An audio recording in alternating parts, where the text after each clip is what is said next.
गोपाल राधे गोविंद राधे राधे गोपाल राधे गोविंद राधे राधे गोपाल राधे गोविंद राधे राधे गोपाल राधे राधे राधे गोविंद गोविंद राधे राधे राधे गोविंद गोविंद राधे राधे राधे गोविंद गोविंद राधे राधे राधे गोविंद गोविंद राधे राधे राधे गोविंद गोविंद राधे राधे राधे गोविंद गोविंद राधे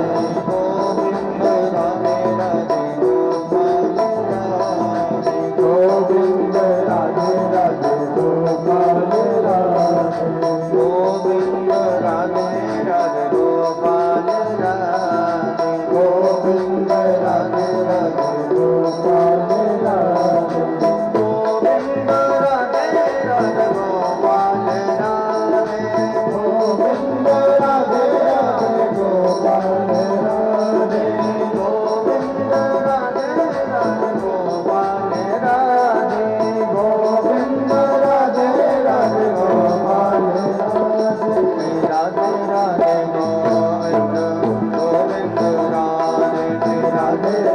गोविंद गोविंद राधे राधे राधे गोविंद गोविंद राधे राधे राधे गोविंद गोविंद राधे राधे राधे गोविंद गोविंद राधे राधे राधे गोविंद गोविंद राधे राधे राधे गोविंद गोविंद राधे गोविंद राधे गोपाल राधे गोविंद राधे गोपाल राधे गोविंद राधे गोपाल राधे गोविंद राधे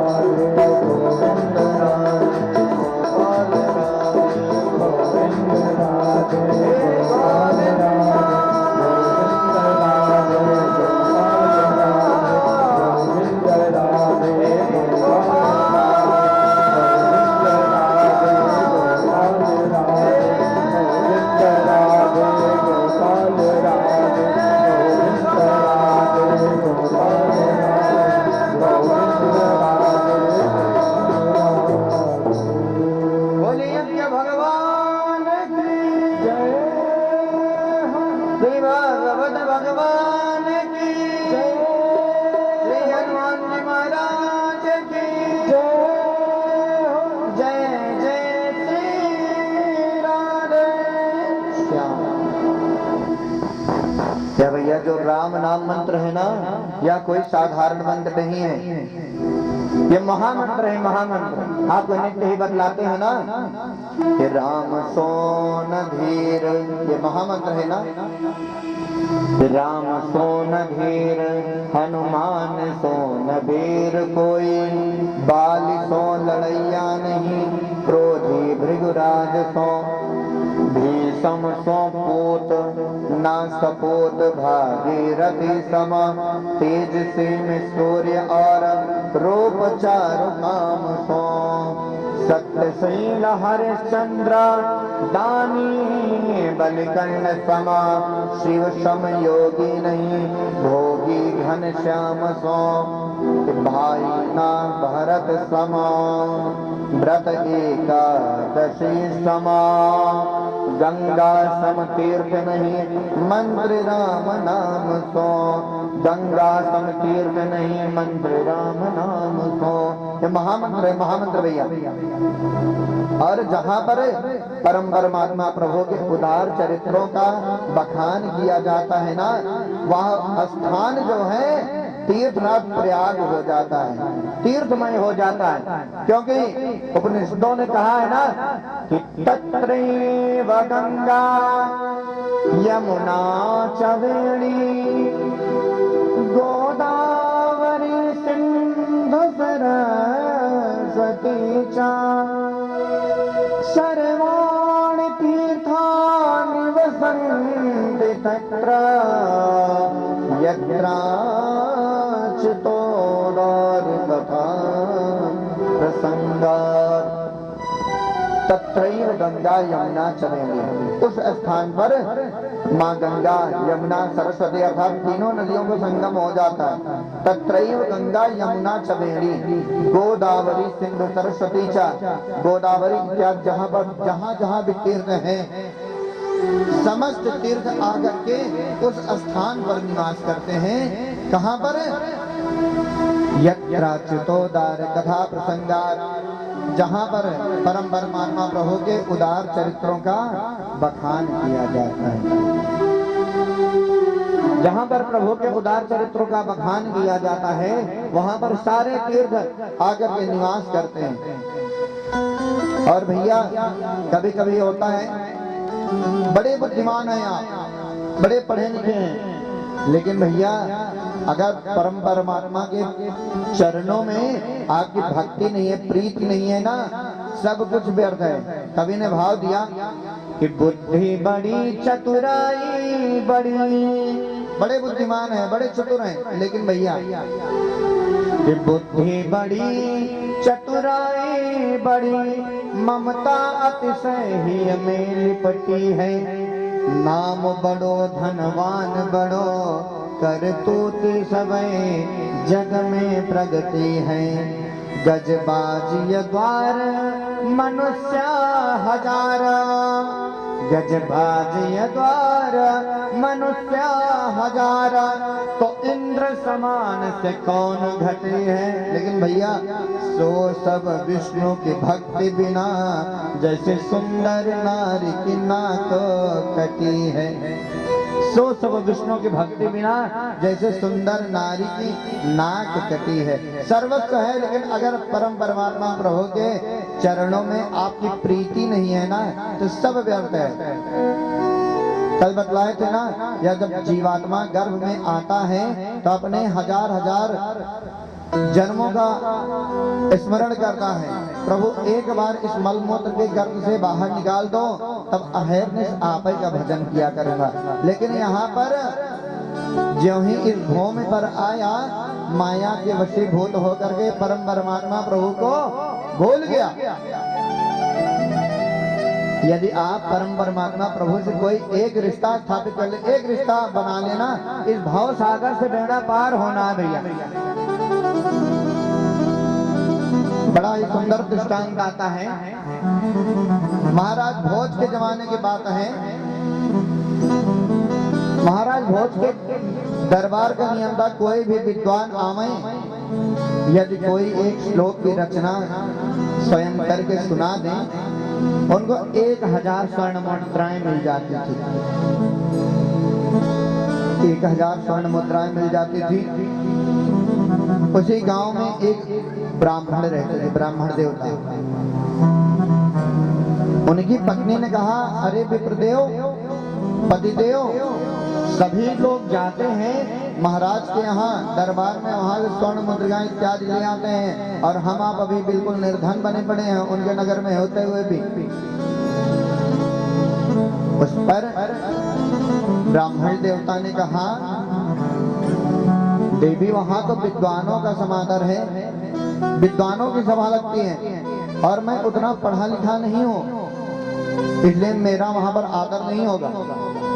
देवी ने कहा, विद्वत्वम चांद्रपत्वम च नैव तुल्य कदाचन, स्वदेश से पूज्यते राजा विद्वान सर्वत्र पूज्यते। राजा की पूजा केवल उसके नगर में होती है, लेकिन भैया विद्वान सर्वत्र पूज्यते, अर्थात विद्वानों की पूजा सर्वत्र हुआ करती है। देवी ने कहा, महाराज आज जाइए, बुद्धियेश कुछ ले आइए भैया। जो ही कहा, त्रिया हट है ना, 3 हट बहुत प्रसिद्ध है भैया, बाल हट, राज हट और त्रिया हट। ये त्रिया हट हो गया ना, अब बेचारे पंडित जी नगर की ओर निकल पड़े, राजभवन की ओर निकल पड़े। सायंकाल राज दरबार में पहुंचे। जो ही अंदर प्रवेश के लिए जाना चाहते हैं, द्वारपाल मना कर दिया। कहा, अरे कहाँ जा रहे हो? कहा, महाराज जी से मिलना है, उन्हीं से मिलने जा रहा हूँ, और कहाँ जा रहा हूँ? कहा, लेकिन इस समय दरबार का समय समाप्त हो गया है, आप इस समय नहीं मिल सकते। पंडित जी ने कहा, भैया जो आम नागरिक है ना, उनके लिए दरबार का समय समाप्त हो सकता है, लेकिन मैं महाराज का रिश्तेदार हूँ। रिश्तेदारों के आने का कोई समय निश्चित नहीं होता है। बोले अच्छा, वह राजा का दरबारी है ना, द्वारपाल है। उसने कहा अच्छा, आप रिश्तेदार हो तो बताओ कौन सा रिश्ता है आपका महाराज जी के साथ। अब पंडित जी फंस गए, बोले कौन सा रिश्ता बता दूं, अब तो लगता है पकड़े जाऊंगा। विद्वान ब्राह्मण ने कहा महाराज, मैं महाराज का साढ़ू भाई हूँ, साढ़ू भाई। बोले जो इस समय सबसे रिश्ता तेज चल रहा है उसी को बता दिया जाए। बोले मैं महाराज जी के साढ़ू भाई हूँ, साढ़ू भाई। जब इतना देखा, कहा अच्छा, वह द्वार पर जा करके महाराज से बताया, कहा महाराज एक सज्जन आए हैं, द्वार पर विराजे हैं और वो तथाकथित रूप से आपको अपना साढ़ू भाई बतलाते हैं, साढ़ू भाई बता रहे हैं। महाराज ने महारानी को, आप इस राजभवन में रहोगे और इस दरबार की शोभा बढ़ाओगे। कहने का तात्पर्य, जब एक साधारण राजा से एक रिश्ता स्थापित करने से जीविकोपार्जन का साधन मिल गया, तो जो शहंशाहों का शहंशाह है, ब्रह्म परमेश्वर है ना, यदि उसके चरणों से यह कोई भी एक रिश्ता स्थापित कर लीजिए तो इस भाव सागर से बेड़ा पार हो जाएगा भैया। क्योंकि जो आया है सो जाएगा, जो जो आया है उनको जाना है। अद्यवा स्वा युगांतरेवा, चाहे मृत्यु आज आ जाए, चाहे कल आ जाए, अन्यथा एक युग के पश्चात आ जाए, आना अवश्य है। और भैया यह जो जीवन है ना, ये क्षण भंगुर है। पता नहीं है जो श्वास है आपने अंदर लिया है, ये बाहर आवेगी कि नहीं आवेगी, इसकी कोई गारंटी नहीं है। कवि ने भाव दिया ना कि क्षण भंगुर जीवन की कलिका, और नहीं जाने कि प्रात खिली न खिली, मलया चल के सोच शीतल मंद, सुगंध समीर मिले ना मिले, कलिकाल कुठार लिए फिरता, तन नम्र चोट झिली न झिली। इसलिए भजले हरि नाम हरि रसना, फिर अंत समय में हिली ना हिली। अर्थात जीवन यात्रा संपन्न हो जाएगी ना, तो जितने आपके नाते पोते इत्यादि हैं, ये कहते हैं भैया अभी तक तो माँ बाप भाई बंधु इत्यादि थे, चाचा दादा काका मामा थे, लेकिन जब प्राणांत हो गया, परम परमात्मा प्रभु का जो अंश था वो विग्रह हो गया, निकल गया ना, तो बोलते हैं भैया जल्दी करिए मिट्टी हो गई। अभी तक बहुत चाहने वाले थे, लेकिन भैया जब ईश्वर का अंश निकल गया इस देह से, तब कहा भैया मिट्टी हो गई, जल्दी से उठाइए ना। इसलिए जो सांस अंदर गई है वो बाहर आवेगी कि नहीं आएगी, इसकी कोई गारंटी नहीं भैया। इसलिए भजले हरि नाम हरि रसना, फिर अंत समय में हिली ना हिली।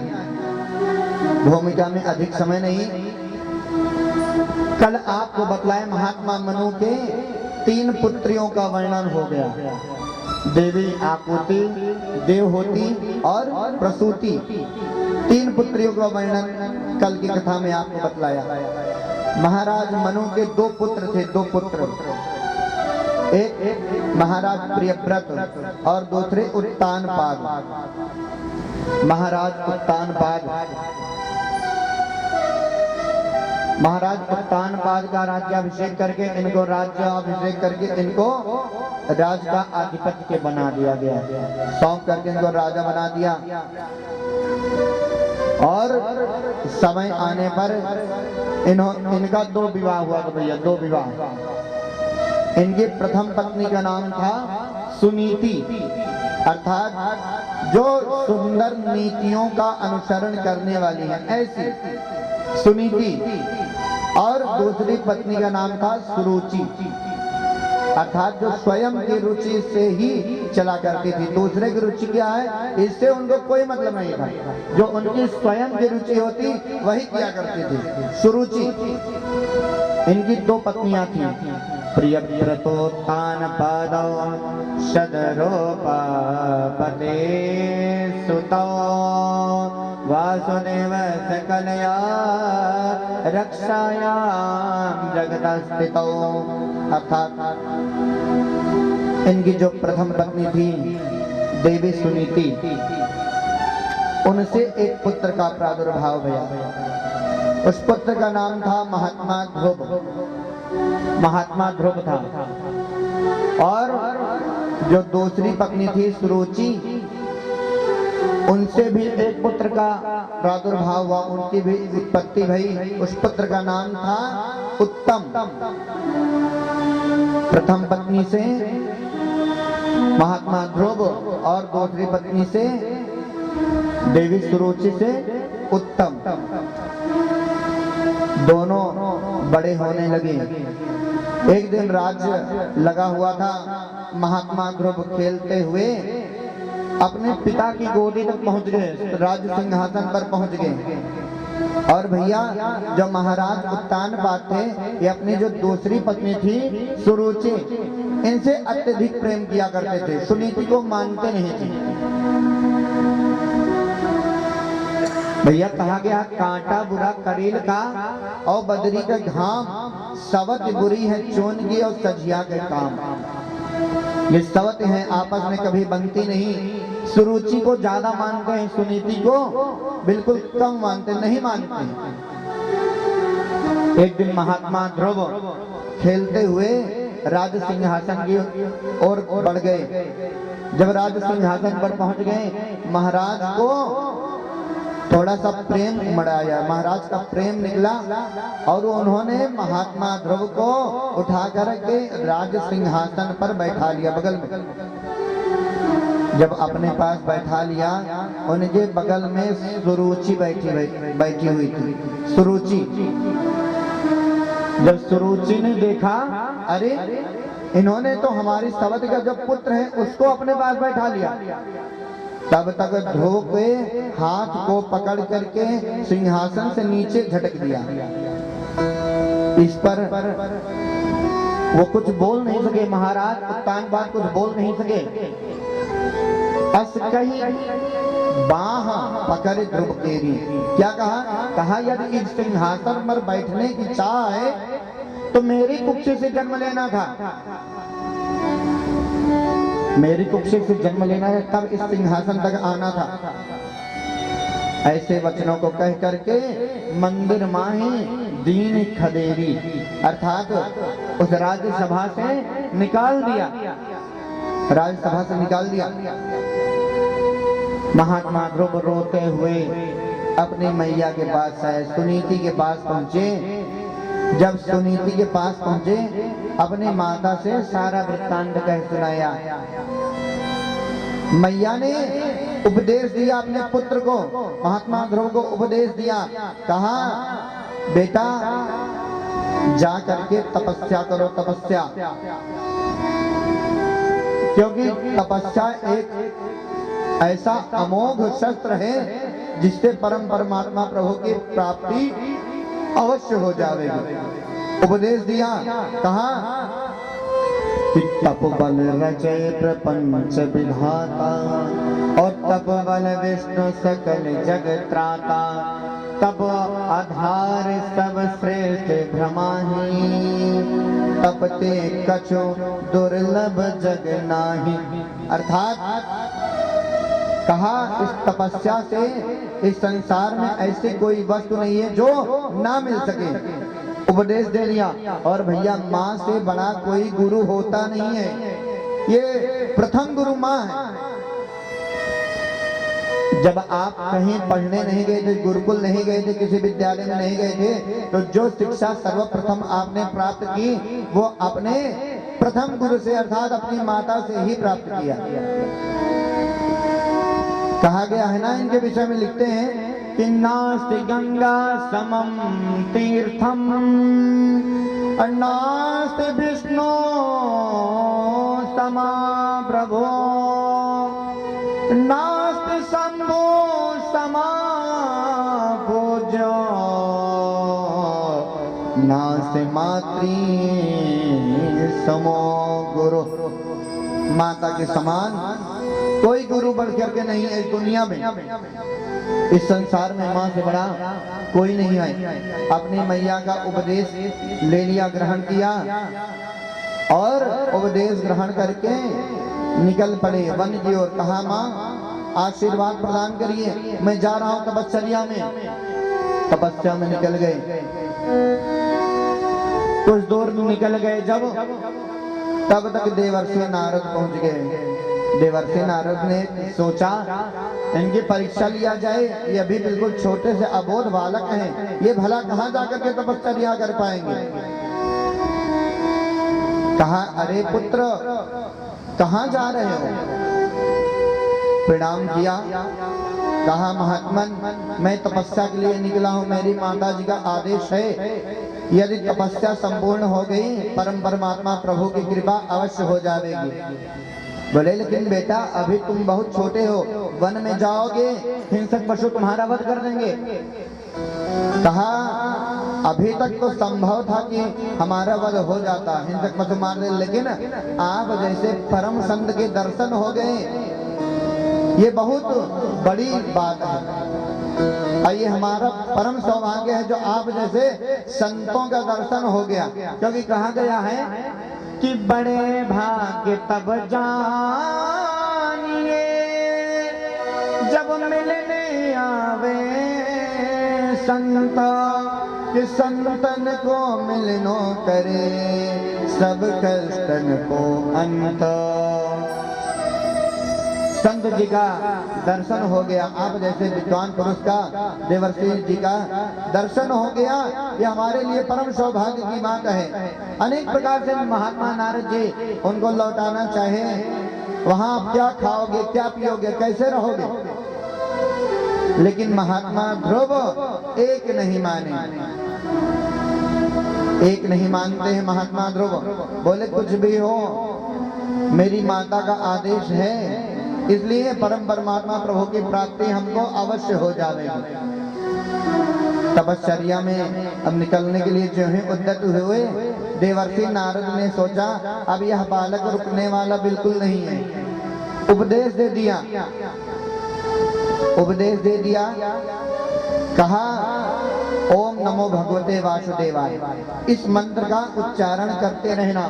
और कहा परम परमात्मा प्रभु का निवास सदैव ही मथुरा वृंदावन के समीप अवश्य होता है, अवश्य होता है।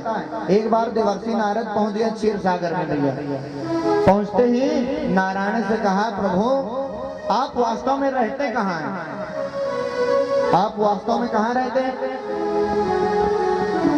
तब नारायण ने कहा, नारद जी से कहते हैं कि ना हम वसामि वैकुंठे योगी नाम हृदयेन च मद्भक्ता यत्र गायन्ति तत्र तिष्ठामि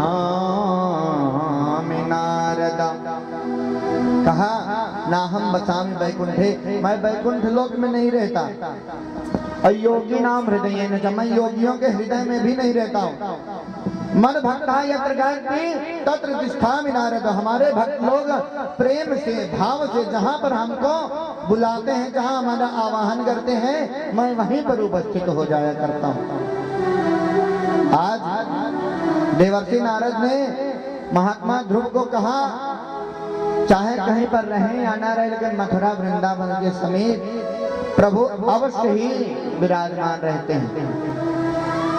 मथुरा में भेज दिया, कहा आप वहीं पर जाकर के ओम नमो भगवते वासुदेवाय का उच्चारण करिए, परम परमात्मा प्रभु की प्राप्ति अवश्य हो जाएगी।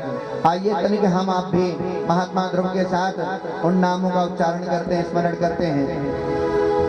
प्रेम से गाइए सबो मिल गाइए करो सेवा, ओम नमो भगवते वासुदेवा, ओम नमो भगवते वासुदेवा। प्रेम से गाइए सब मिल गाइए, प्रेम से गाइए सब मिल गाइए, करो सेवा।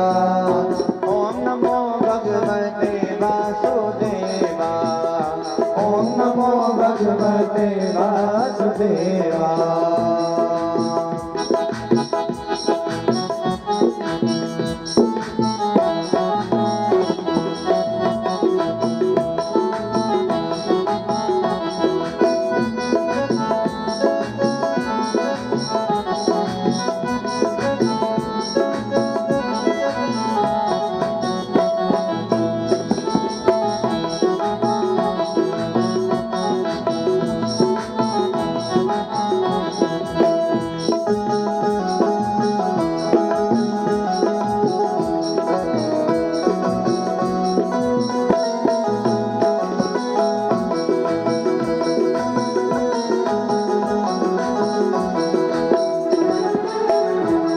और कहते हैं,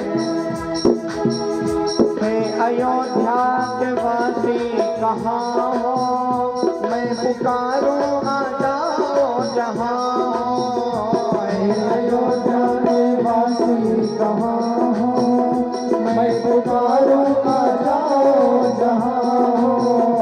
हे अयोध्या के वासी कहाँ हो, मैं पुकारूं आ जाओ जहाँ हो।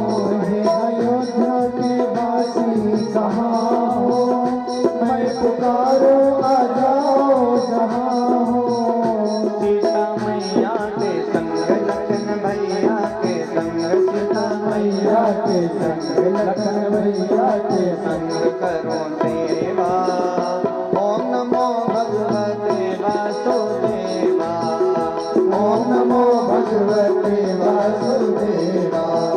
सीता मैया के संग लखन भैया के संग करो सेवा। ओम नमो भगवते वासुदेवा। ओम नमो भगवते वासुदेवा।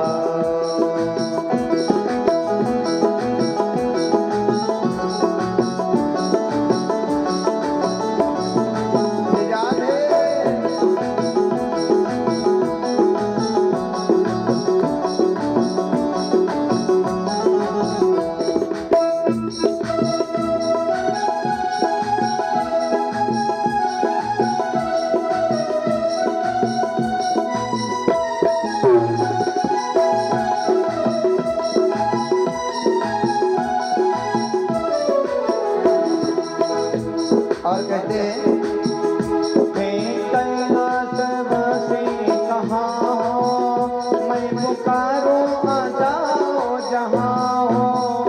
हे कैलासवासी कहाँ हो, मैं पुकारूं आ जाओ जहाँ हो। हे कैलास, हे शंभो,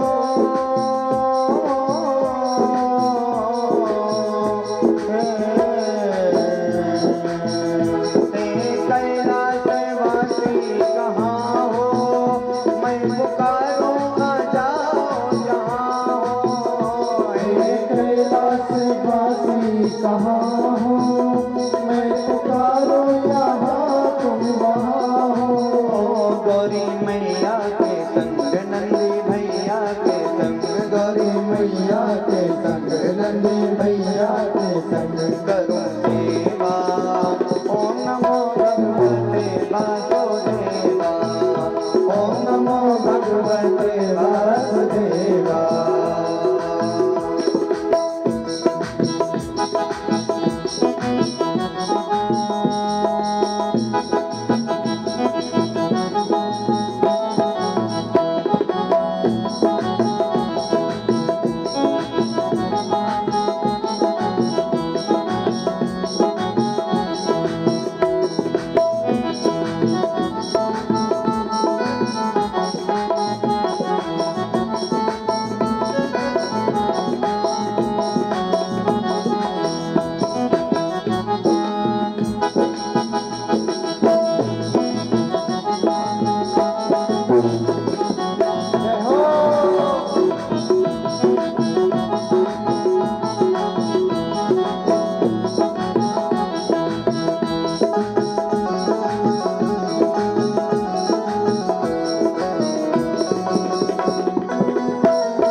ध्रुव जी कहते हैं, मथुरा के वासी कहाँ हो, मैं पुकारो यहाँ तुम कहाँ हो।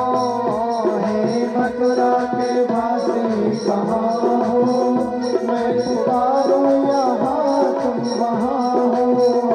हे मथुरा के वासी कहाँ हो, मैं पुकारो आ जाओ जहाँ हो। हे मथुरा के वासी कहाँ हो, मैं पुकारो यहाँ तुम वहाँ हो। राधा मैया के संग भैया के संग, राधा मैया के संग दाऊ भैया के संग करो सेवा। ओम नमो भगवते वासुदेवा, ओम नमो भगवते वासुदेवा। राधा मैया के संग दाऊ भैया के संग करो सेवा। ओम नमो भगवते वासुदेवा, ओम नमो भगवते वासुदेवा, ओम नमो भगवते वासुदेवा। बोले लक्ष्मी नारायण भगवान के। जब इस समाचार को महाराज ध्रुव ने सुना, चतुरंगिणी सेना बुलाई और यक्ष लोक पर चढ़ाई कर दिया। कहा युद्ध होगा, हमारे भाई का वध किया है इन्होंने, बदला अवश्य लेंगे। घोर युद्ध प्रारंभ हो गया। जब घोर युद्ध प्रारंभ हो गया, इनके दादा महाराज मनु ने आकर के समझाया, कहा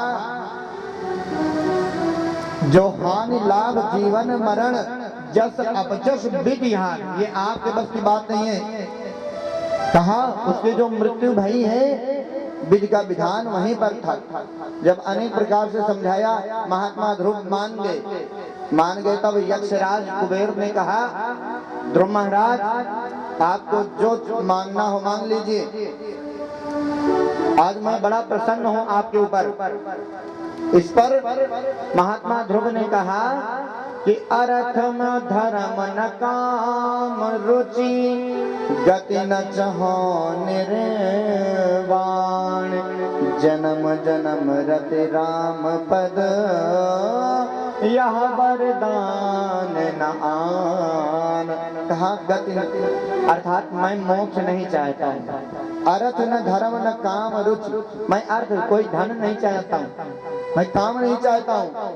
काम और गति न चाह निर्माण, मैं मोक्ष भी नहीं चाहता हूँ, मैं परम पद को नहीं चाह रहा हूँ।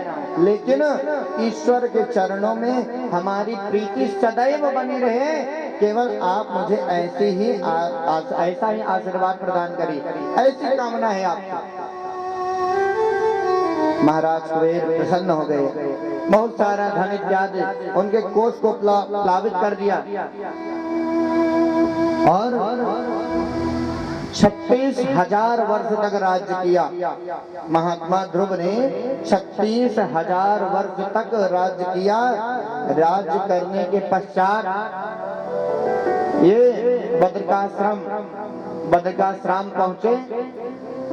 बद्रिका आश्रम में इन्होंने अपना प्राणोत्सर्ग करने के लिए पिंगला इत्यादि सभी नारियों को एकत्रित किया। प्राणोत्सर्ग करना चाहते हैं, तब तक परम परमात्मा प्रभु नारायण के द्वारा भेजा हुआ विमान इनके सामने प्रत्यक्ष आकर के खड़ा हो गया। कहा आप इसमें बैठ कर चलिए। महाराज बैठा लिया। तब तक इनको चिंता हुई अपने माता की चिंता भई कि हम तो ठीक है, हम तो चले जा रहे हैं, लेकिन हमारी माता क्या होगा। तब तक जो अन्य दूत थे इनको दिखलाया, दूसरे विमान में इनकी माता बैठ करके इनके आगे आगे चल रही है। महाराज प्रसन्न हो गए। प्रसन्नता पूर्वक उस परम पद को प्राप्त किया जहां पर ऋषि मुनि भी पहुंच नहीं पाते। और ये तो भैया महाराज ध्रुव का आख्यान था। महात्मा मनु के 2 पुत्र थे। 2 पुत्र अभी आपको बतलाए थे ना, महात्मा उत्तानपाद और प्रियव्रत। ये प्रियव्रत अर्थात जो संयमी हो, जिसका व्रत अर्थात नियम प्रिय व्रत प्रिय नियम हो, अनेक धर्मों का पालन करने वाला, ऐसे महाराज प्रिय व्रत थे। परम तेजस्वी थे, परम तेजस्वी थे। ये अनेक वर्षों तक राज्य करते रहे। इनसे 10 पुत्रों का प्रादुर्भाव हो गया। ब्रह्मा जी ने इनको आदेश दिया, कहा प्रियव्रत आप सृष्टि को आगे बढ़ाइए, सृष्टि को। इनके 10 पुत्र भये, जिसमें से सबसे बड़े पुत्र थे आग्नेत्र। सबसे ज्येष्ठ पुत्र का नाम था आग्नेत्र, इद्मजीव, महावीर इत्यादि। इनसे 10 पुत्र भये। इनका विवाह हुआ था बरहिस्मती के साथ इनका विवाह हुआ था। उनके 10 पुत्र पैदा भये। एक पुत्री थी, उसका नाम था ऊर्जस्वती, और ऊर्जस्वती का विवाह महाराज शुक्राचार्य जी के साथ हुआ था, जिससे उनकी एक कन्या देवयानी नामक एक कन्या उत्पन्न भई थी। इनके 10 पुत्र और एक पुत्री भई, जिसमें इनके सबसे ज्येष्ठ पुत्र थे महाराज आग्नेत्र। जब राज्य का कार्य निर्वहन करने के योग्य हो गए, तो महाराज ने इनका राज्याभिषेक कर दिया। स्वयं तपस्या के लिए निकल गए, तपस्या के लिए निकल गए, और अनेक युगों तक आग्नेत्र राज्य करते रहे। राज्य करते रहे। इनके 9 पुत्र पैदा हुए भैया, 9 पुत्र। उनके ज्येष्ठ पुत्र का नाम था नाभ, महाराज नाभ। महाराज नाभ के बहुत दिनों तक कोई संतान नहीं भई। जब बहुत दिनों तक संतान नहीं भई, ये नारायण की आराधना करना प्रारंभ कर दिए। जब नारायण की आराधना प्रारंभ किए, उनकी कृपा से इनको भी पुत्र की प्राप्ति भई महाराज ऋषभ देव के स्वरूप में। इन्होंने यज्ञ किया था, महाराज नाभ ने यज्ञ किया था। कहा जब प्रभु उत्पन्न भये, बोला, कहा मैं आपके समान सुख चाहता हूं, मैं आपके समान पुत्र चाहता हूं। इधर प्रभु ने कहा, मैं अपने समान दूसरा कहां ढूंढने जाऊंगा, नृप तव तनय होब मैं आई, मैं ही आपके यहाँ आऊंगा। ऐसा वरदान देकर के चले गए। आज वही महात्मा ऋषभ देव के स्वरूप में आज प्रभु का कलावतार हो गया। महात्मा ऋषभ देव के स्वरूप में ये जैन धर्म के प्रवर्तक भी थे। बहुत समय तक राज्य का निर्वहन करते रहे, राज्य का निर्वहन करते रहे। इनके 100 पुत्र भये, 100 पुत्र। इनके 100 पुत्रों में से सबसे ज्येष्ठ थे महात्मा भरत जी। महात्मा भरत जी सर्वश्रेष्ठ थे, सबसे बड़े थे। समय आया, ये भी जब जरावस्था को प्राप्त हो गए। भैया यहाँ एक ऐसी अवस्था है जिसको कोई ग्रहण नहीं करना चाहता है, कोई ग्रहण नहीं करना चाहता है। लेकिन भैया कि मौत बुढ़ापा आपदा सबका हो पर हो, लेकिन भैया ज्ञानी काटे ज्ञान से मूर्ख काटे। जब इस दुर्लभ देह को प्राप्त करें ना, तो ऐसा आप नियम संयम इत्यादि बना करके रखें कि अब की बार तो माँ की कुक्षी में आ गए, लेकिन परम परमात्मा प्रभु की कृपा हो जाए कि अगली बार यहाँ पर धराधाम पर आने का कष्ट न उठाना पड़े। एक बार एक जीव भगवान के यहाँ जब पहुंचा, कहा परम परमात्मा प्रभु आपसे हमको उलाहना देना है। कहा, बोले बताओ भैया। कहा, आपने कोई चिट्ठी नहीं भिजवाई हमारे पास, डायरेक्ट हमको बुला लिया। बोले अरे मैं तो एक नहीं कई चिट्ठी भेजा, लेकिन आपने ध्यान ही नहीं दिया, तो हम क्या करें। बोले कौन सी चिट्ठी भेजा था। बोले सर्वप्रथम तो श्रवण समीप जान स्थित केसा मनहु जरदपन अस उपदेशा। जब कानों के पास के बाल जो हैं ये श्वेत हो गए, पहली चिट्ठी भेज दी हमने, लेकिन भैया आपने उसको गायब कर दिया, उसमें खिजाब लगवा दिया, उसमें कालीमा लगवा करके उसको पुनः काला बना लिया। एक चिट्ठी आपने गायब कर दिया। दूसरी चिट्ठी आ गई जब आपको आंखों से धुंधला दिखाई देने लगा, दूसरी चिट्ठी आ गई। लेकिन भैया आजकल लेंस का जमाना है, लेंस डाल करके आपने वो भी चिट्ठी गायब कर दिया, उसको भी भुला दिया।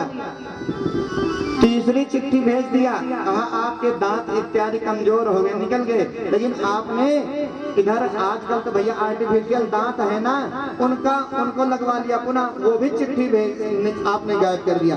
एक नहीं कई कई चिट्ठी भेजा, लेकिन आपने कभी ध्यान ही नहीं दिया। आप सोचते रहे जब हमारा चौथापन आएगा तब हम धर्मार्थ कार्य किया करेंगे, धर्म कर्म करेंगे, लेकिन भैया चौथापन आते आते पता लगा चौथापन आने ही नहीं पाया, रास्ते में जैसे सीताराम हो गए। क्योंकि जब सत्कर्म नहीं करेंगे भैया ना, परम परमात्मा प्रभु के चरणों में प्रीति नहीं करेंगे ना, तो चौथे पन में क्या होगा जानते हैं? उसी चारपाई पे पड़े रहेंगे, लघु शंका देव शंका इत्यादि उसी पर करेंगे और उसी पर भोजन भजन सब करेंगे।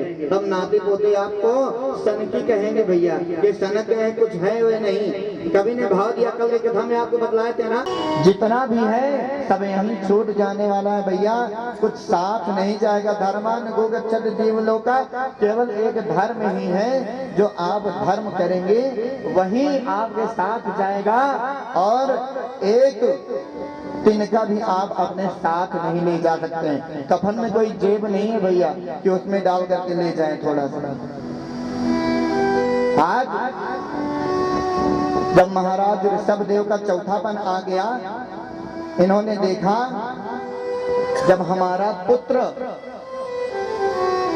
राज्य के लिए आधिपत्य के लिए हो गया है, अर्थात राज्य संभालने के योग्य हो गया है, तब उसका राज्याभिषेक कर दिया। अपने पुत्र महाराज भरत का राज्याभिषेक करके ये भी तपश्चर्या के लिए निकल गए।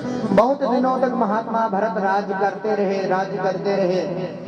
जब इनका चौथापन समीप आ गया, इन्होंने भी सोचा कि सांसारिकता में कुछ है नहीं, इस सांसारिकता में इस मोह माया का परित्याग करना चाहिए और अब तपश्चर्या की ओर निकलना चाहिए।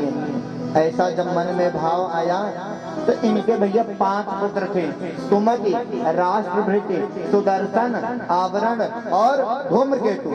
ये 5 पुत्र थे, 5 पुत्र। अपने ज्येष्ठ पुत्र को बुलाया महाराज सुमति को, उनका राज्याभिषेक किया और स्वयं नेपाल के पास गंडकी नदी के किनारे महात्मा पुलह का आश्रम था। पुलह ऋषि को अपना गुरुदेव भगवान बनाया। गुरुदेव भगवान बना करके ये वहीं पर तपश्चर्या करने लगे। भैया बिन गुरु भव निधि तरई न कोई, जो बिरंज शंकर सम होई। गुरुदेव भगवान के बिना किसी का तरन तारण संभव ही नहीं है। अपना गुरुदेव भगवान बनाया महात्मा पुलह ऋषि को। पुलह ऋषि को अपना गुरुदेव भगवान बनाने के पश्चात अब ये वहीं पर तपश्चर्या करना प्रारंभ कर दिए और इतनी कठिन तपस्या प्रारंभ किए, चाहे ज्येष्ठ का मास होता चाहे माघ का। ये गंडकी नदी में वक्ष स्थल के बराबर जल में खड़े हो जाते और सूर्य भगवान की गति के साथ घूमा करते, सूर्यदेव की गति के साथ घूमा करते। कठिन तपश्चर्या प्रारंभ कर दी। कठिन तपस्या प्रारंभ भई। जब इनको तपस्या करते करते पूरे 12 वर्ष व्यतीत हो गए। पूरे 12 वर्ष व्यतीत हो गए। एक दिन एक कुतूहल हुआ। ऐसी घटना भई, इनका जीवन काल ही पूरा परिवर्तित हो गया। ये तपश्चर्या में लीन थे, तपस्या में लीन थे। देखा एक हिरणी पानी पी रही थी, एक मृगा पानी पी रही थी, जल ग्रहण कर रही थी। और सहसा सिंह के गर्जने की आवाज सुनाई पड़ी।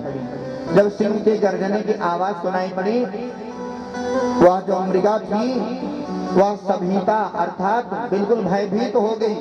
भयभीत होकर के इस पार छलांग लगा दिया। इस पार आने के लिए जो है उद्यत हुई। वह पेट से युवा गर्भवती थी और उसका गर्भ उसे पानी में गर्भस्राव हो गया, गर्भ हो गया, उसके प्राणांत हो गए। अब वह छोटा सा जो मृग शावक है वह जल की धारा में बहने लगा। जब जल की धारा में बहने लगा, अब ये सोचते हैं कि यदि मैं इस मृग को बचाने जाता हूँ तो मेरी 12 वर्ष की तपश्चर्या व्यर्थ हो जाएगी, 12 वर्ष की तपस्या व्यर्थ हो जाएगी। और अगर नहीं जाता हूँ तो परम परमात्मा प्रभु के यहाँ पकड़ा जाऊंगा कि आपकी आंखों के सामने उस नन्हे से जान की मृत्यु हो गई और आप चुपचाप देखते रहे। द्वंद्व चलने लगा, जाया जाए कि ना जाया जाए, बचाएं कि ना बचाएं। लेकिन अंत में इन्होंने निश्चय किया कि अहिंसा परमो धर्म। जाकर के अपने 12 वर्षों की तपश्चर्या वहीं पर छोड़ दी और जाकर के उस मृग शावक को उठा लिया, उठा करके ले आए और अपने उत्तरी से उसको पोंछा। जब उत्तरी से पोंछा, अब तो पास वाले नगर में गए, बगल वाले नगर में गए, वहां पर एक सतगृहस्थ संत के यहाँ जब पहुंचे, कहा भैया थोड़ा सा दूध दे दीजिए। दूध भैया, 4 आश्रमों में, चारों आश्रमों में सबसे बड़ा आश्रम होता है गृहस्थ आश्रम, लेकिन आपने यदि उसको आश्रम बना करके रखा है तो आपने यदि उसको आश्रम बना करके रखा है तो सबसे बड़ा आश्रम आपका गृहस्थ आश्रम ही है। पहुंच गए, संत जी से निवेदन किया, कहा महाराज थोड़ा सा दूध की व्यवस्था कर दीजिए, मृग शावक को पिलाना है। व्यवस्था हो गई, कपास के सहारे से, रुई के सहारे उसको थोड़ा सा दुग्ध पान कराया, थोड़ा सा दुग्ध पान कराया। अब तो प्रतिदिन का उनका कार्य हो गया उसके लिए। अब जब थोड़ा सा और बड़ा हो गया, उसके लिए सुंदर सुंदर डोरवा इत्यादि ले आते, कोपले ले आते, उसको खिलाते। अब तो भैया जो उनकी 12 वर्ष की तपस्या थी वो तो वहीं पर छूट गई और उनकी आसक्ति जिस माया को छोड़ करके, जिस संसारिकता को छोड़ करके वो वन की ओर आए थे, उसी माया के चक्कर में पुनः पड़ गए। अब तो ये संध्याएं वंदन इत्यादि करते रहते, लेकिन बीच बीच में मध्य मध्य में ये अपने नेत्रों को खोल करके देखते मृग शावक बैठा है कि नहीं, कोई हिंसक पशु उसका वध न कर दे, उसको खा न जाए। इनकी आसक्ति बिल्कुल बढ़ती चली गई, बढ़ती चली गई। अब तो वहाँ मृग शावक जो था थोड़ा सा और बड़ा हो गया। अभी जब थोड़ा सा और बड़ा हो गया, एक दिन ये तपश्चर्या में लीन थे, तपस्या में बैठे थे और उधर से एक मृगमाला आ गई। मृगमाला अर्थात मृगों का समूह, मृगों का समूह आ गया। अपने जात बिरादरी के लोगों को देखा, जो अपने ही जैसे स्वरूप को देखा, वह मृग शावक उसी झुंड में चला गया। जब झुंड में चला गया, महाराज ने देखा, अरे वो तो कुछ दूर निकल गया है। उसके पीछे पीछे भागते रहे, लेकिन भैया मृगा की चाल बहुत तीव्र होती है, बहुत तेज होती है। एक बार, 2 बार, 3 बार और आंखों से ओझल हो गया। वह जब आंखों से ओझल हो गया, इधर उसके चिंतन में ये बीमार पड़ गए। महात्मा भरत जी उसके चिंतन में बीमार पड़ गए।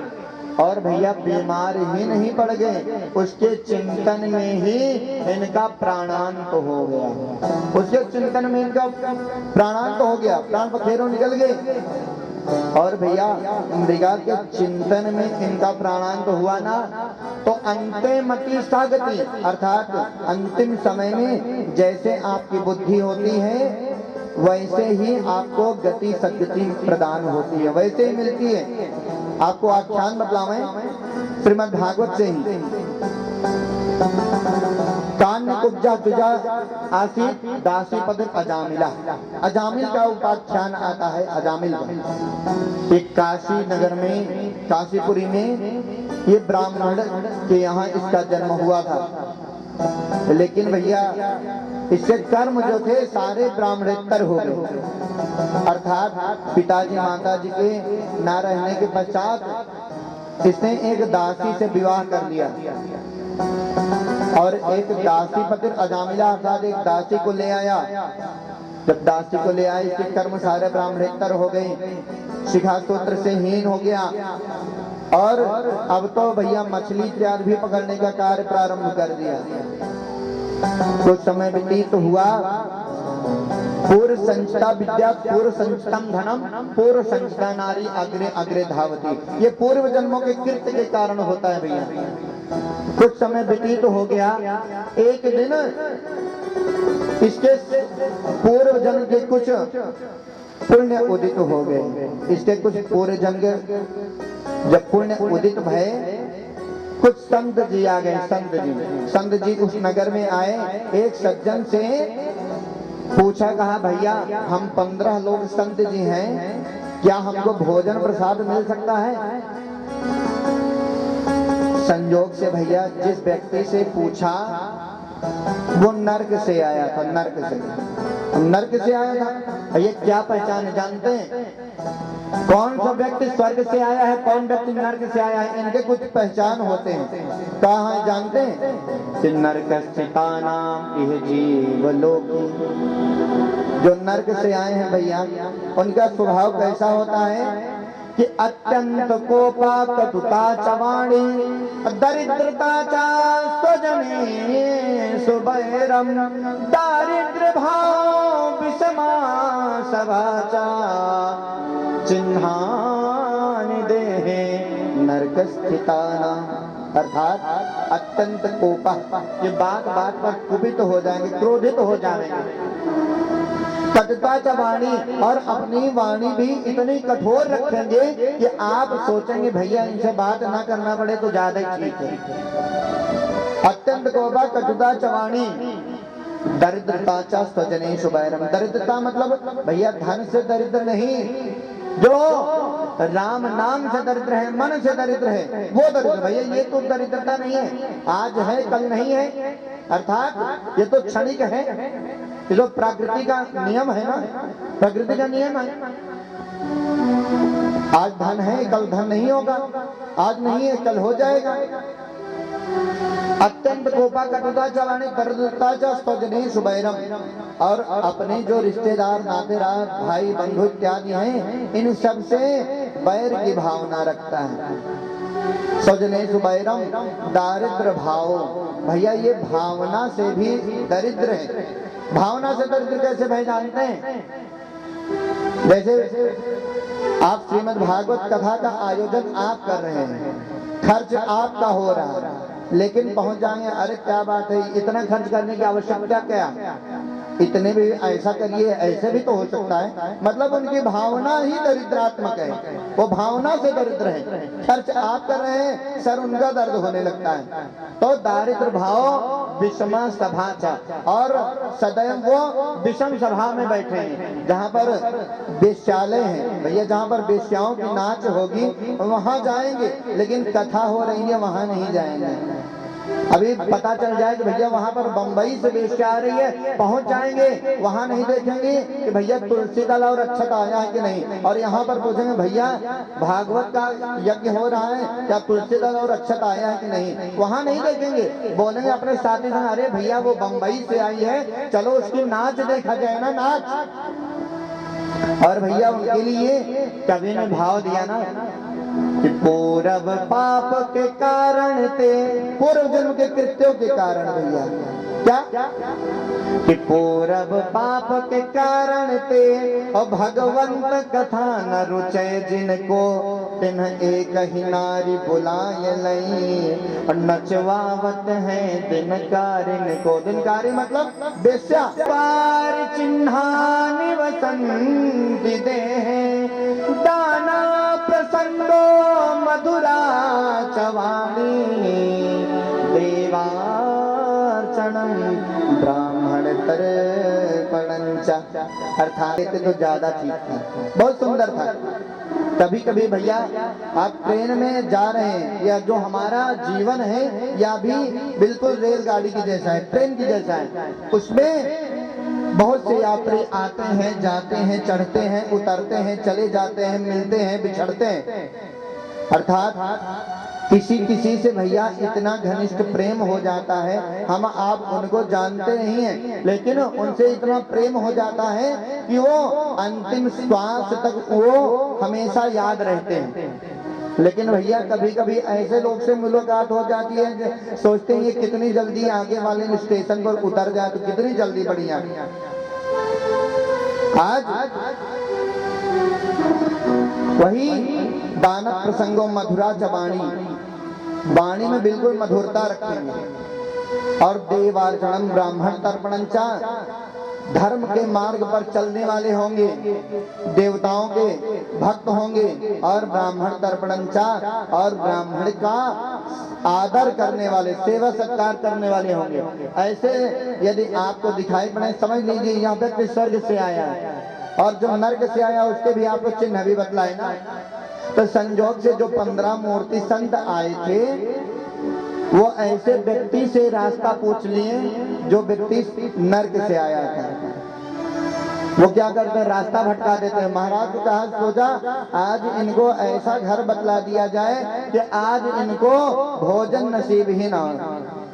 बोले हाँ हाँ महाराज, इस गांव में एक बहुत भक्त आदमी है, उनका नाम है अजामिल।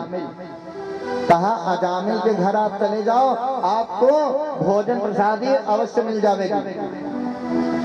15 मूर्ति संत आ गए, इधर अजामिल का घर पूछते पूछते आए।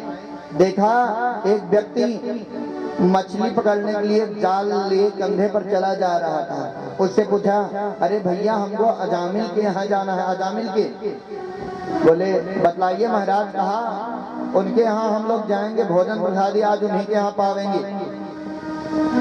जाल तो भैया खिसक गई एक और, चरणों में गिर पड़ा। कहा नाथ मैं ही अजामिल हूँ।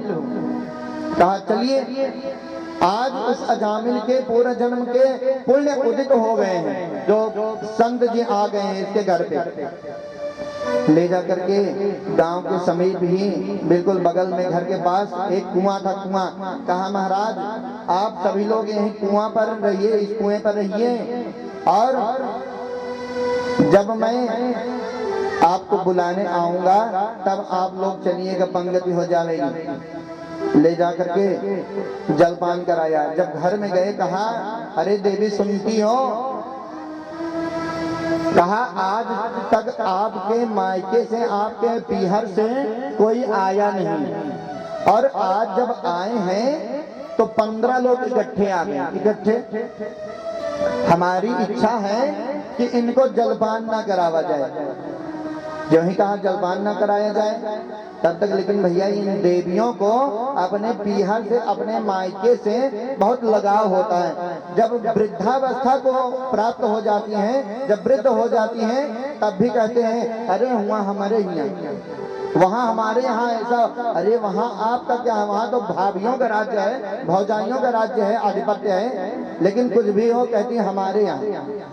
इनको बहुत लगाव होता है। कहा ना ना, अरे हमारे पीहर से आए हैं, उनको जलपान न कराया जाए, ऐसा संभव ही नहीं है। ले जा करके जलपान करवा दिया।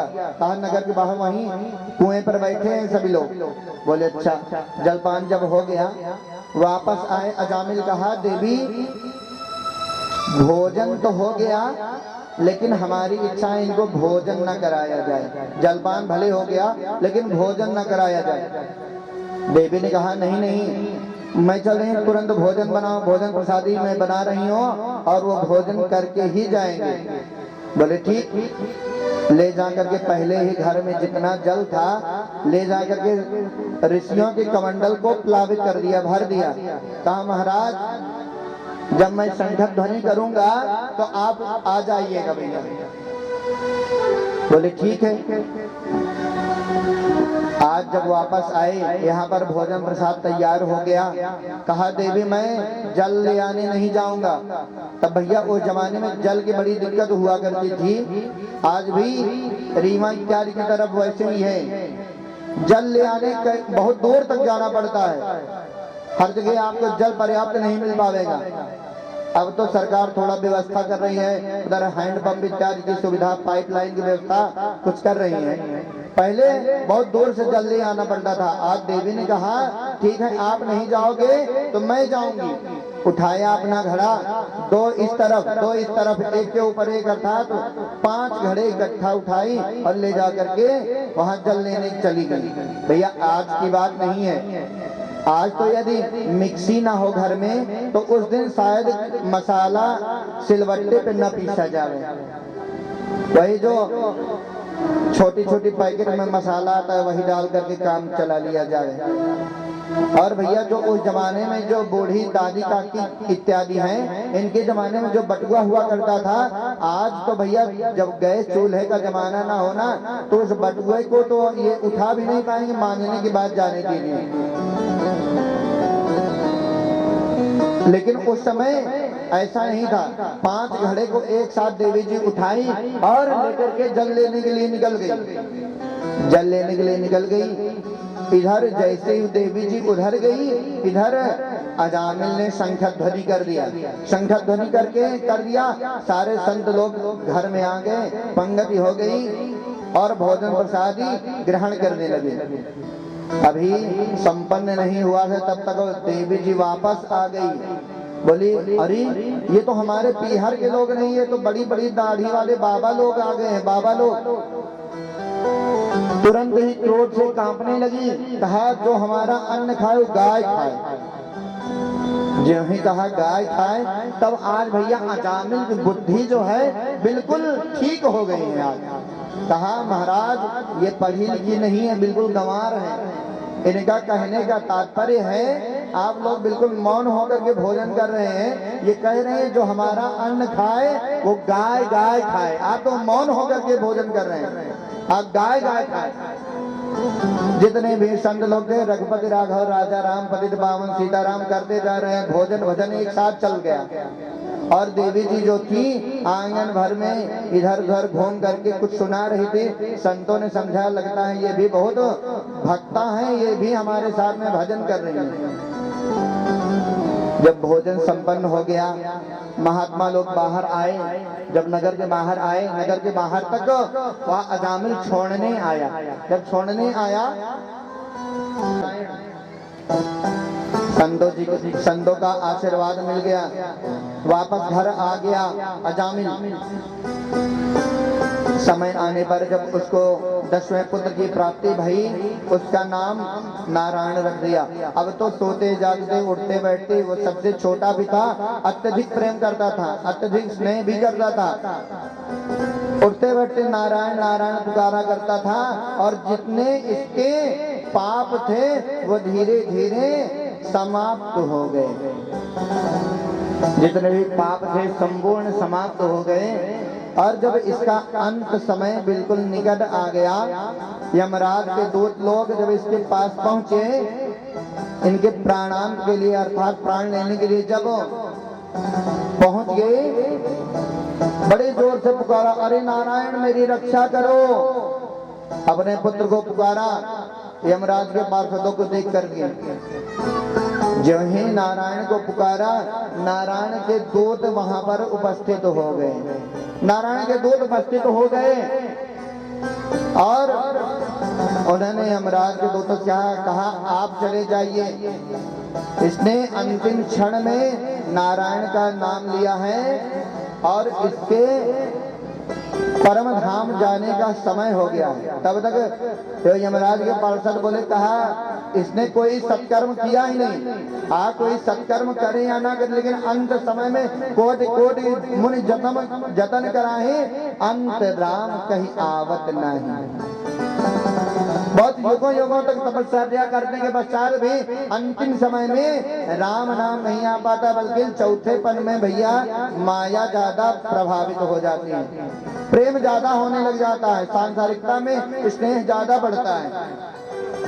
इसने अंतिम समय में नारायण को पुकारा है, इसलिए यमराज के दूतों को वहां से भगा दिया और नारायण के स्वरूप में शंख चक्र गदा पद्म इत्यादि धारण करवा करके उस अजामिल को प्रभु के नगर में लेकर के चले गए। अर्थात आपको बतला रहे थे भैया, अंतेमति सागति, अंतिम समय में आपकी जैसे बुद्धि होती है वैसे ही आपको गति सदगति प्रदान होती है, वैसे ही मिलती है। आज महात्मा भारत जी जो थे, ये मृगा के चिंतन में इनका प्राणोत्सर्ग हो गया, इनका शरीर छोटा, ये कालिंजर पर्वत पर मृग हो गए। मृग समय आया, कुछ और समय व्यतीत हुआ, ये थोड़ा और बड़े हो गए। जब और बड़े हुए, इन्होंने अपने कुलह गुरु को प्रणाम किया। भागते भागते यहाँ पर आ गए जहाँ पर ये तपश्चर्या किया करते थे।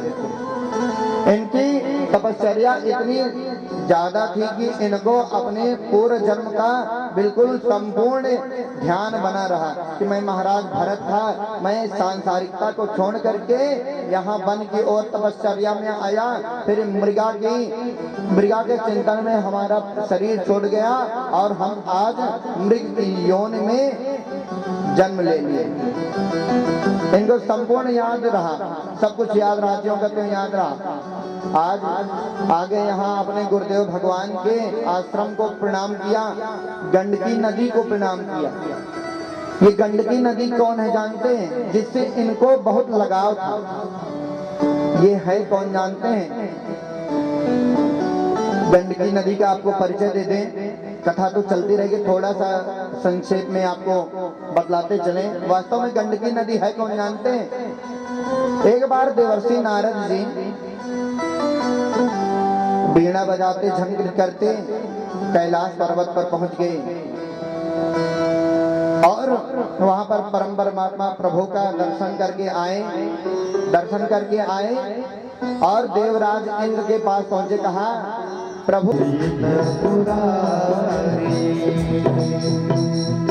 परम सती असुराधिप नारी, उसकी जो पत्नी थी वह परम सती थी, वृंदा परम सती थी। उसके सतीत्व के कारण भगवान भोले बाबा भी उस जलंधर का वध नहीं करने पा रहे हैं। मन ही मन भगवान नारायण का स्मरण किया, कहा नाथ उसका सत डिगाओ। बहुत समय व्यतीत हो गया, अभी युद्ध समाप्त नहीं भया।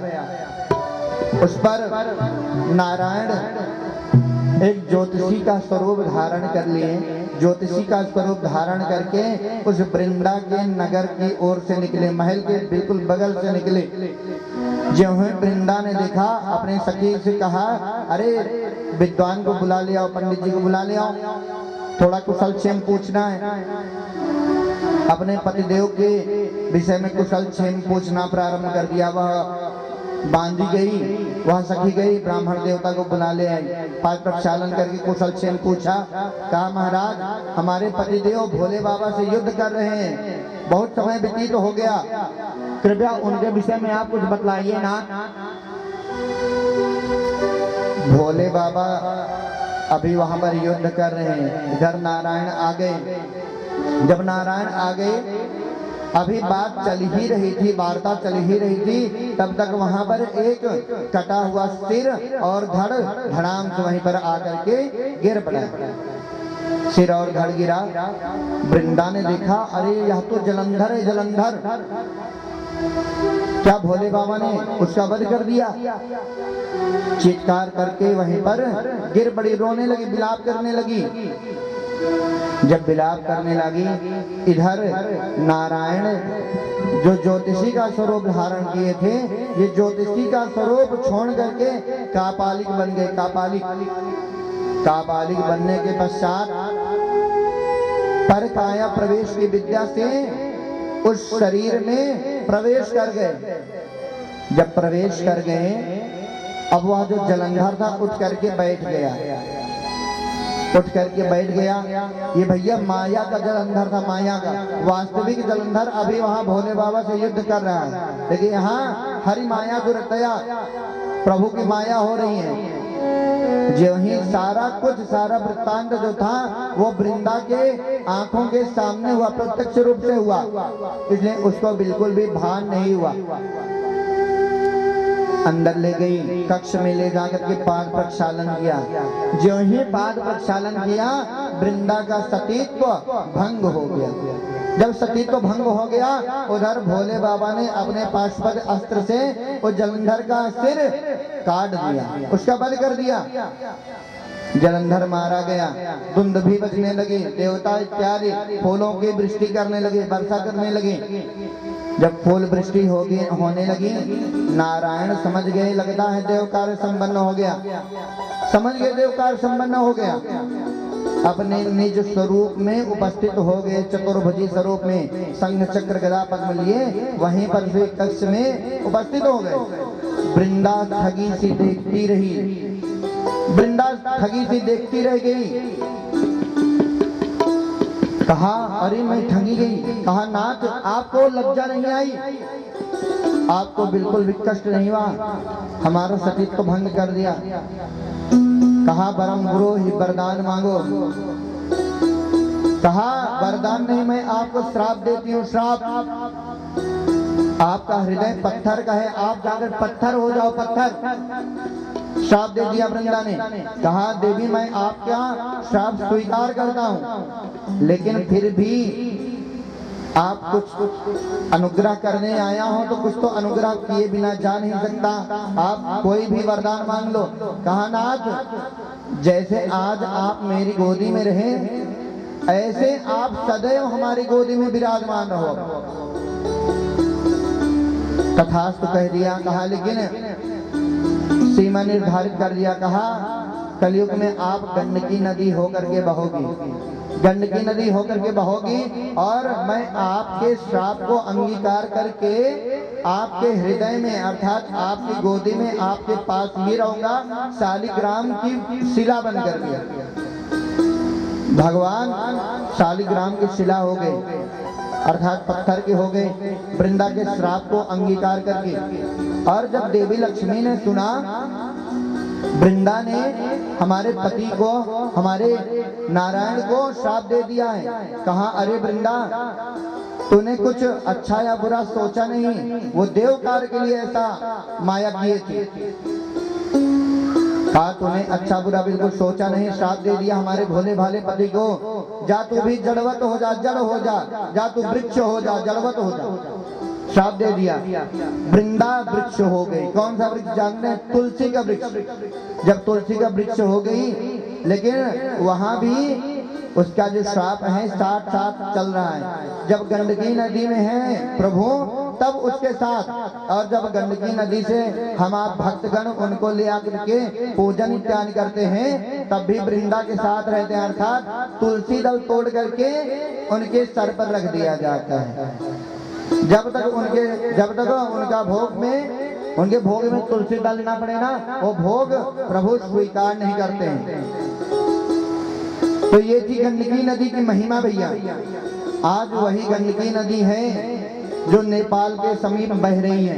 आज महात्मा भरत जी कालिंजर पर्वत पर मृग हो गए और मृग की योनि में भी इनको अपना सर्वस्व याद रहा, जो कहते हो याद बना रहा। और ये वहां से भागते भागते आए, अपने गुरुदेव भगवान के आश्रम को प्रणाम किया और गंडकी नदी में छलांग लगा दिया और गंडकी नदी में अपना प्राणोत्सर्ग कर दिया। प्राणोत्सर्ग करने के पश्चात कुछ समय व्यतीत हुआ, इनका अगला जन्म काशी जी में अंगिरा वंशीय, अंगिरा वंश गोत्र में हुआ, ब्राह्मण के यहाँ, ब्राह्मण के यहाँ हुआ। उस ब्राह्मण की दो पत्नियां थी भैया, दो पत्नियां थी।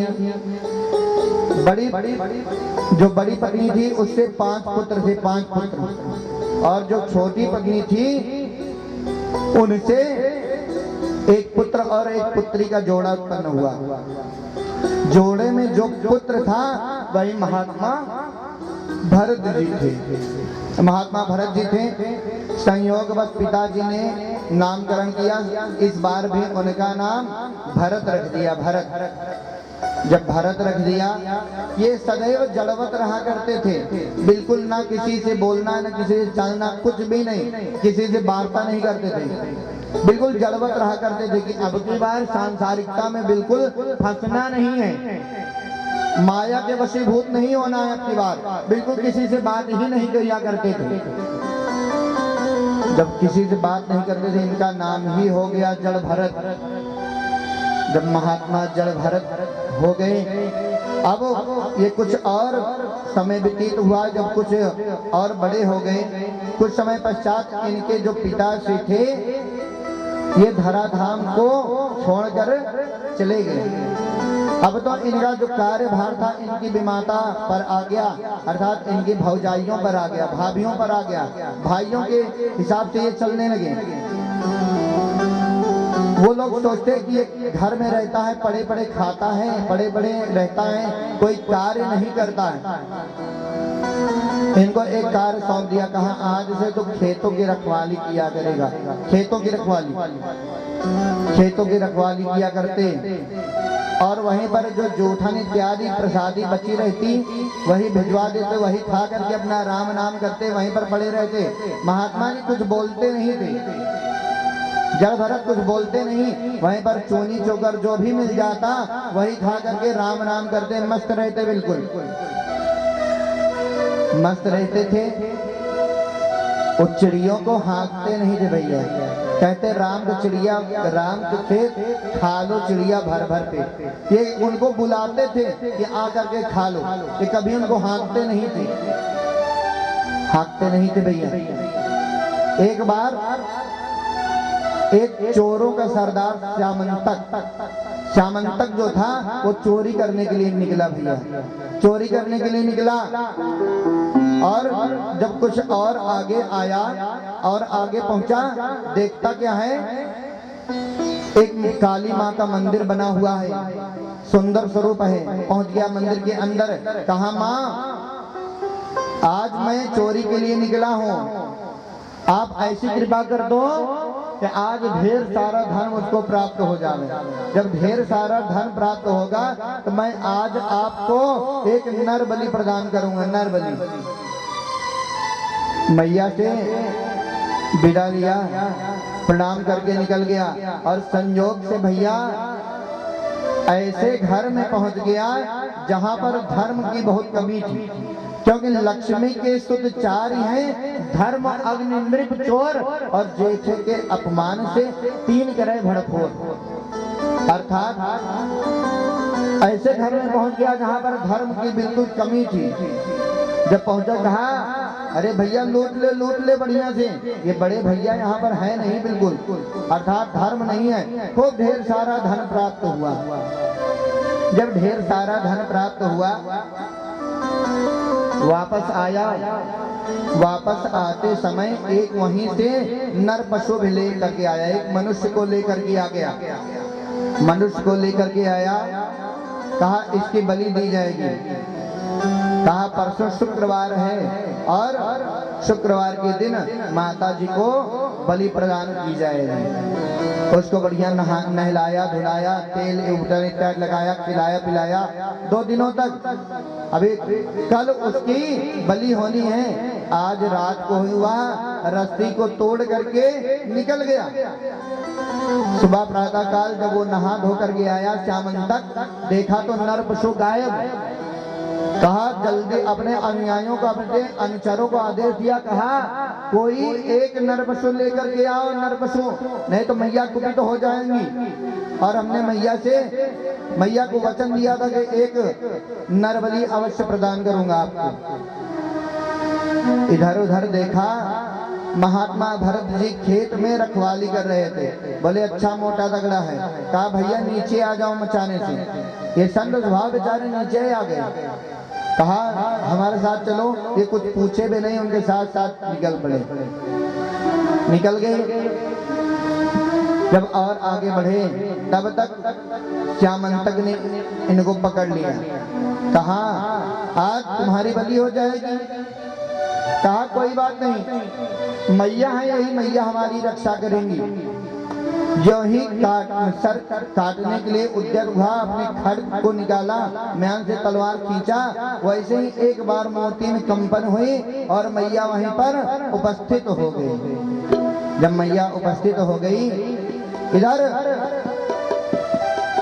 जितने भी चोर थे सबका वध कर दिया, सबका वध कर दिया। महाराज भरत ने प्रार्थना किया, कहा मां क्रोध का संवरण करो।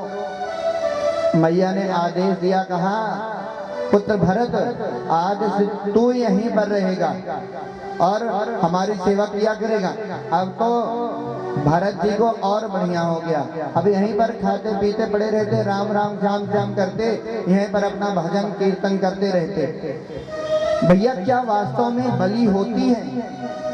कहीं पर भी बलि का विधान कभी नहीं है। से भर्त्सनाएं करना प्रारंभ कर दिया। तब तक महात्मा भरत जी बोल पड़े, कहा मैं तो समझता हूं जिस अहंकार में आप बोल रहे हो, हमको तो लगता है आप एक मिट्टी का ठुआ है, इसमें बैठे हो, इसके अन्यत्र कुछ भी नहीं है। क्योंकि छित जल पावा गगन समीरा, पंच रचया अधम शरीरा। कहा आप मुझे एक मिट्टी के समान प्रतीत होते हो, इसके अतिरिक्त कुछ भी नहीं। कहा तू मुझे जानता नहीं है। जो ही थोड़ा सा पालकी से बाहर देखा तो मोटा सा यज्ञोपवीत शिखा इत्यादि जब देखा तो तुरंत ही पालकी से बाहर आ गए, कूद पड़े। जब पालकी से कूद पड़े, कहा आप स्वयं कपिल भगवान तो नहीं है, आप अन्यत्र कोई ऋषि तो नहीं है। अनेक प्रकार से पूछना प्रारंभ कर दिया। कहा मैं किसी से डरता नहीं हूँ। और महाराज रहुगण ने कहा मैं किसी से डरता ना हूँ, संसार में कोई भी ऐसा नहीं है जिससे मैं भयभीत हो जाऊं, लेकिन मैं डरता किससे हूँ जानते हैं? उसने कहा, भागवतकार लिखते हैं कि ना हम विशंके सुरराट वज्रान नय व्याच शूलान नयमास दंडा नान्यरेक सोमान लमित पासो शंके विषम ब्रह्म कुलापमानात्। कहा ना हम शंके सुरराट वज्रान, मैं देवराज इंद्र के वज्र से नहीं डरता हूँ, ना नर्क सोमान नीलवत पासो, मैं यमराज के दंड से नहीं डरता हूँ, मैं वरुण के पास से नहीं डरता हूँ। तो डरता किससे हूँ वास्तव में? शंके विषम ब्रह्म कुलापमानात्। कहा मुझसे अनजाने में भी किसी ब्राह्मण की अवहेलना ना हो जाए, उनका तिरस्कार ना हो जाए, उनका अपमान ना हो जाए, केवल इसी से डरता हूँ और संसार में किसी से नहीं डरता हूँ। आज अनेक प्रकार से स्तुतियां किया और जिस योग्य गुरु की तलाश में जा रहे, खोज में जा रहे थे, आज निश्चय किया। उनके वचनों को सुनने के पश्चात कहा, राजन इस संसार में आपने जैसा मेरे साथ व्यवहार किया, भला मैं आपके बात को क्यों मानता? आप ना तो हमारे स्वामी थे, न मैं आपका सेवक था, और जब स्वामी और सेवक का कोई वही नहीं है, तब मैं आपके वचनों का पालन क्यों करूं? अनेक प्रकार से जब महात्मा रहुगण संतुष्ट हो गए, तब महात्मा भरत जी को ही अपना गुरुदेव भगवान बना लिया और गुरुदेव भगवान बना करके उनको साथ लेकर के अपने नगर की ओर लौट गए। भैया गुरुदेव भगवान बनाना किसको चाहिए? उस दिन की कथा में थोड़ा सा बतलाए थे। अपने समाज में दो भ्रांतियां हैं। कौन कौन सी जानते हैं? एक कुलगुरु होना चाहिए, अच्छी बात है, लेकिन भैया कुलगुरु होना ही चाहिए ये नहीं चाहिए। इसका कहीं वर्णन नहीं मिलता। वर्णन मिलता है कुलगुरु हो, लेकिन योग्य हो, तब आप उनको गुरुदेव भगवान बना सकते हैं। अर्थात हमारे गुरुदेव भगवान तो बहुत योग्य हैं, लेकिन उनका जो बेटा हुआ वो नौकरी करने लगा, स्टेशन मास्टर हो गया। अब तो वहाँ विद्वता की ओर इधर छोड़ करके वो विद्वान होगा अपने उस पद का, आप उसके विषय में उससे पूछेंगे तो वो आपको बताएगा, लेकिन आप पूछेंगे भैया धर्म क्या है, श्रीमद् भागवत कथा करवानी है, आप कहिए, तो वो बिल्कुल नहीं कहेंगे। अर्थात हमारा शास्त्र आदेश देता है कि यदि ऐसे लक्षण उत्पन्न हो आप गुरुदेव भगवान को बदल सकते हैं। कौन कौन से? 9 प्रकार के गुरु त्याज्य हैं। कौन कौन से? हीनांगो, अतिरिक्त अंगो व बांधा, ज्ञान दुर्बला। हीनांगो जो अंग से हीन हो, या अतिरिक्त अंगो, हीनांगो अतिरिक्त अंगो व बांधा जो निसंतान हो, अर्थात न पुत्री न पुत्र कोई ना हो, ऐसे गुरुदेव भगवान से दीक्षित नहीं होना चाहिए। और बांधा ज्ञान दुर्बला जो ज्ञान में कमजोर हो, त्रैणा जिनका चरित्र बल अच्छा ना हो, त्रैणा पाखंडवादिना, और जो बहुत पाखंडी हो, पाखंडी गुरु से भी दीक्षित नहीं होना चाहिए। पाखंडवादी अति क्रोधी, अत्यंत क्रोधी हो, अति लोभी और अत्यंत लोभी हो। चेला ऐसा चाहिए जो तन मन धन सब दे, लेकिन भैया गुरु भी ऐसा चाहिए जौन जरूरत उतना ही ले, ऐसा गुरु नहीं चाहिए।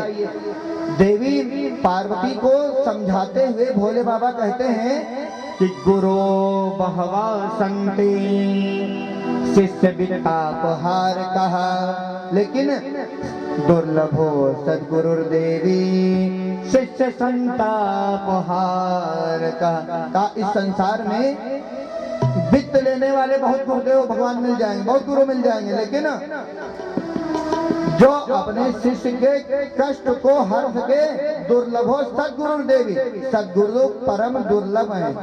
शिष्य संताप हार का, जो अपने शिष्य के कष्ट को दूर कर सके, निवारण कर सके, ऐसे गुरु दुर्लभ है। दुर्लभो सदगुरु देवी शिष्य संताप हार का। और बतलाते हैं भैया, उपदेश दिया, कहा हरहि शिष्य धन शोक न हरई, और सो गुरु घोर नरक न परई। अपने शिष्य से धन तो लेते हैं, लेकिन उनके जो अंधकार है उनको दूर नहीं कर पाते हैं। सो गुरु घोर नरक में परई, ऐसे गुरुदेव भगवान भी घोर नरक में जाते हैं। और भैया देवी पार्वती जी को समझाते हुए भोले बाबा और बतलाते हैं, कहा जो लोग गुरु ही ना, कहा जो गुरुमुख नहीं है और अपने इष्ट की पूजा किया करते हैं।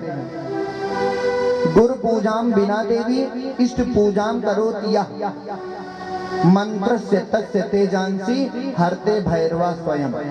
जो गुरुमुख नहीं है, जो अपने गुरुदेव भगवान की पूजन बिना किए अपने इष्ट देवताओं के पूजन को किया करते हैं, उनके पुण्य को माँ काली के पुत्र जो भैरव बाबा हैं वो हरण कर देते हैं।